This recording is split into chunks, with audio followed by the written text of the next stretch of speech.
نفسِك تعملي عصير راني في البيت أحلى من برّه، وأطعم من برّه، وأصح من برّه، مليون المِيّة أحلى من برّه بأمر الله تعالى، طعم ولون وقوام وريحة حاجة كده بتشهي، هيرطّب عليكِ الصيف ده. أول حاجة هنسمّي ونصلّي على الرسول صلى الله عليه وسلم، معاكِ الخوخ هنا كده جبتيه ولقيتيه جامد أو أنتِ أصلًا أنا بصراحة شارياه متعمدة إن هو يكون جامد كده ومتماسك يعني، بتاخدي منه أفضل نتيجة بأمر الله تعالى. بنغسله كويس جدًا، جدًا، جدًا عشان بيبقى له وَبَرة كده بيبقى متجمّع عليها أي حاجة، فده كله هنغسله كويس وده هيروح في الغسيل. تقطّعيه بقى بالطريقة اللي تعجبِك، تقسميها نُصّين وتفصليها وبعدين تقطّعيها براحتك، ما بتطلعش البذرة عن القشر قطّعيه بالطريقة اللي تريحِك أنتِ. حطيته كده في حلة على النار، حطيت عليه 2 كوب من السكر، سعة الكوب 250 مِللي، أنا كان معايا أنا جايبة 3 كيلو من الخوخ. هاتي بقى أنتِ النسبة اللي الكمية اللي تعجبِك واللي تريحِك، والسكر برضه حسب راحتِك أنتِ. ادّي له التشويحة بقى الخطوة ديّة مهمة جدًا، جدًا، ركّزي فيها معايا هتاخدي أفضل نتيجة وهتدعي لي. أنا طبعًا البذرة بتاعة الخوخ ديّة ما بارميهاش، باخدها كده بتبقى حمرا لو الخوخ اللي زي ده أحمر، إنّما لو اللي هي مش حمرا عادي استبعديها تمامًا.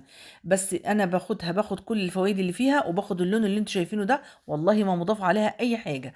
وهنا السكر أنا حطيته على الخوخ بدون أي إضافات وشوحته بقى شوية كده. الخطوة ديّة هتودّيه لِك في حتّة تانية خالص، بينزّل كل السوائل اللي فيه وبياخد تشويحة كده مع كرملة السكر، وما بيخلّيش كمية الريم اللي هي مزعجة بالنسبة لِك، ولو لقيتِ برضه كمية ريم استبعديها. وبعد كده خدت لمّا الخوخ المَيّة بتاعته بتاع البذر بتاعته خدت اللي أنا عايزاه منها وأخدت اللون كلّه نزل في البذرة في المَيّة، استبعدت البذر تمامًا وضِفت المَيّة بتاعة البذر ديّة، والله ده بدون أي إضافة أي لون صناعي. ضِفت المَيّة بتاعة غلية البذر ديّة اللي أنا سلقت فيها البذر على على الخوخ القطع، وسِبته بقى كده يستوي وياخد ويدّي مع بعضه كده شوية، وبعدين اختبريه كده لقيتيه استوى بقى التسوية اللي أنتِ حاباها استبعديه. وهنا كده لو عندِك بقى برتقانتين اعصريهم وضيفيهم، ما فيش اضيفي عصير ليمونة أو ليمونتين. ما شاء الله لا قوة إلا بالله هتنقله لِك نقلة تانية خالص، ويُفضّل لو في برتقان، بصراحة بيعمل معاه شغل جامد جدًا، جدًا. أنا ضايفة برتقان، أنا ما أعرفش المقطع ده راح فين، حاجات كده بتحصل غريبة يعني الله المستعان.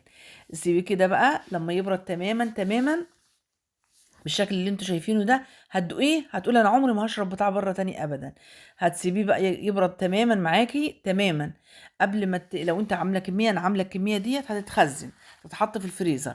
ممكن تخزّنيه بقى عندِك وتسيبيه في الفريزر وقت ما بتحبي كده أو نِفسِك تروح له أو عندِك ضيوف زي ما أنتِ شايفة كده، هتطلّعيه وتستعمليه. وسِبتِ دُرَق كده ده هيتشرب دلوقتي، وزي ما أنتم شايفينه كده ما شاء الله لا قوة إلا بالله في الكاسات عامل إزاي.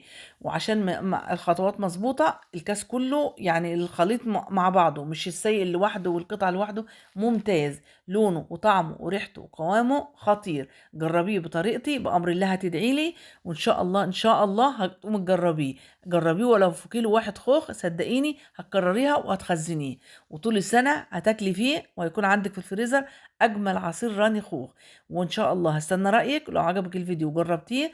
ما تنسينيش من دعوة حلوة والاشتراك في القناة وكومنت جميل من قلوبكم كده، الطيبة إن شاء الله يشجعني، والصلاة على الرسول صلى الله عليه وسلم في الكومنتات واللايك يا حبايب قلبي، ودعوة حلوة من قلوبكم الطيبة. والسلام عليكم ورحمة الله وبركاته.